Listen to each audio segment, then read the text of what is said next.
ইউনিভার্সিটিতে চান্সতে কত কষ্ট হয় সেটা আমরা জানি। 24 ঘন্টার মধ্যে 22 ঘন্টা পড়াশোনা করতে হয়, আর সেই মেট্রিক পাস করা টোকায়ের বাচ্চা আমার ভাইয়ের বুকে গুলি করছে। আমরা স্বাধীন দেশের পরাধীন নাগরিক, আমাদের স্বাধীনতা পুনরায় দরকার।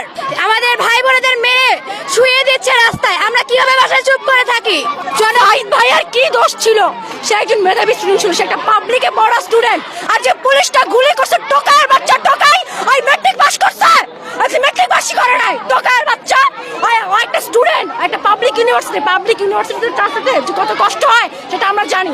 দিনে 22টা ঘন্টা পড়াশোনা করে আমরা চান্স পাই, 24 ঘন্টার মধ্যে 22 ঘন্টা পড়াশোনা করতে হয়, আর সেই মেট্রিক পাস করা টোকায়ের বাচ্চা আমার ভাইয়ের বুকে গুলি করছে। মুক্তিযোদ্ধা তো মরে গেছে, সে কবে? তার নাতিপুতিরা যে অধিকার, মুক্তিযোদ্ধাকে আমি রেসপেক্ট করি, আই প্রাউড অফ মুক্তিযোদ্ধা, কিন্তু কথা হচ্ছে তাদের সন্তানরা অধিকার পাই।